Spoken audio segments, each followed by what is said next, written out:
My name is Pastor Dave, and this is Vacation Bible Stories. Welcome back. This is the story of the Exodus and of Moses. I'm going to begin with Exodus 2. Moses was a beautiful baby boy. His mother loved him dearly, but she knew that if the king found out about him, he would be killed. And so she made a basket full of bulrushes and wrapped her baby in a shawl, and he placed him in it tenderly. And then she lowered him into the water among the reeds and the rushes. And after a while, the king's daughter came down to the river, and she nosed the basket and sent her servant woman to fetch it. When Pharaoh's daughter opened the basket, she saw a crying child inside, and she picked up Moses and held him gently in her arms. "This must be one of the Hebrew babies," she said softly. Moses' sister Miriam was secretly watching from nearby, and she bravely stepped forward and offered to fetch someone to nurse the baby. When the princess nodded, Miriam darted off to find her mother. And so it was that Miriam's mother looked after her own son until he was old enough for the princess to take him back to the palace.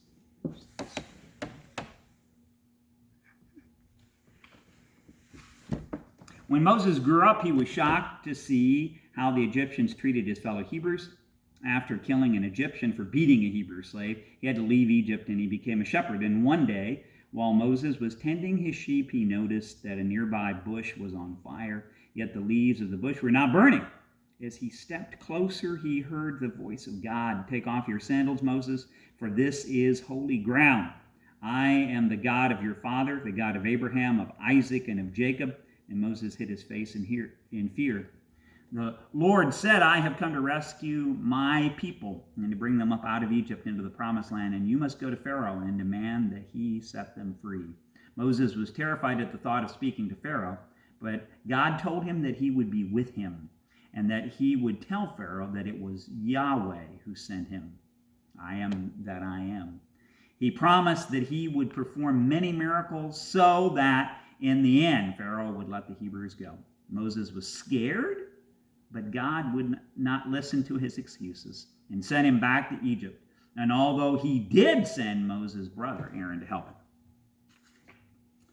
When Moses and Aaron came before Pharaoh and said, "The God of Israel asks that you let his people go so that they may hold a festival to him in the desert," Pharaoh said, Pharaoh could not believe their nerve. "Who is this God of Israel? I don't know him, and I will not let the Hebrews go." He was so angry that he made the slaves work even harder.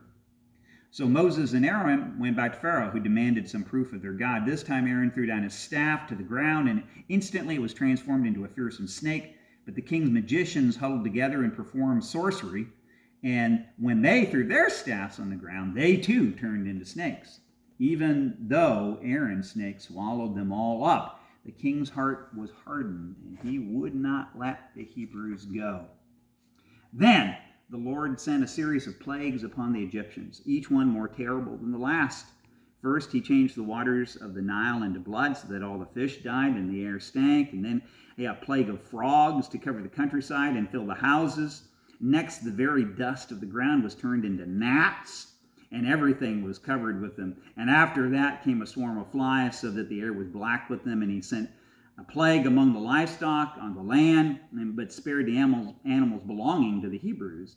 And then the Egyptians were afflicted with horrible boils. And next, God sent a terrible hailstorm, which stripped the land.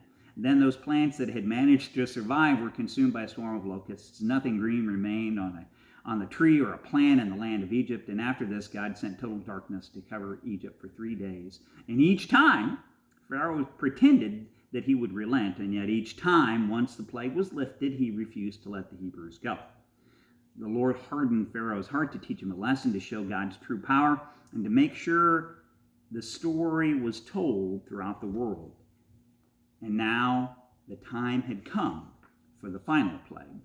Moses warned Pharaoh that God would pass through the country at midnight, and every firstborn son of the land would die, from the son of Pharaoh himself to the son of the lowliest slave, and even the firstborn of the animals as well. But Pharaoh would not listen. Moses told the Israelites what God wanted them to do to be spared, and each household was to kill a lamb and smear some of the blood on the door frame and eat the meat in a special way. And that night God passed throughout Egypt. And the next day the land was filled with the sound of mourning from all the firstborn sons that had died, even the son of the mighty Pharaoh. But the Hebrews were spared. Now the Egyptians couldn't get rid of the Hebrews quick enough, and so the Hebrews prepared to leave Egypt. The Hebrews traveled southward across the desert toward the Red Sea. By day, God sent a great column of cloud to guide them, and by night they followed a pillar of fire. Yet their troubles were far from over, for Pharaoh was regretting his decision to let them go, and he had sent off his army to bring them back. All of those flying hooves and grinding wheels raised a huge cloud of dust that the Hebrews could see coming from miles away, and they panicked, for now their way was barred by the waters of the Red Sea. Why did you bring us this way, just to have us killed or dragged back into slavery?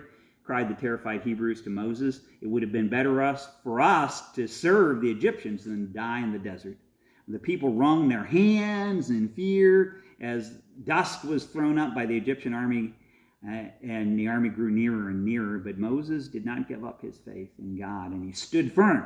God will look after us, he said confidently, and he will crush our enemy. And then God told Moses to raise his staff and stretch out his hand over the sea and divide the water, so that all the Israelites could go through the sea on dry ground. A column of cloud moved between the Hebrews and the Egyptians, so that the Egyptians could not see what was happening, and Moses stood before the sea and raised his hand. And all that night the Lord drove the sea back with a strong east wind and turned the seabed into dry land, and the waters were divided, and the Israelites went through the sea on dry ground with a wall of water on their right and on their left.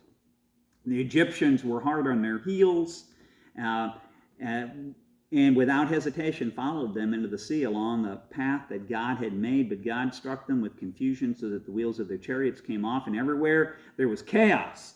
And then he closed the waters together, and the Egyptians were all swept under the water, so that the mighty army, there was no survivors, not one horse and not one soldier. And the people of Israel, safe on the other shore of the Red Sea, were filled with gratitude and relief as they sang and danced in their joy. They knew that God was both mighty and merciful, and they praised him greatly.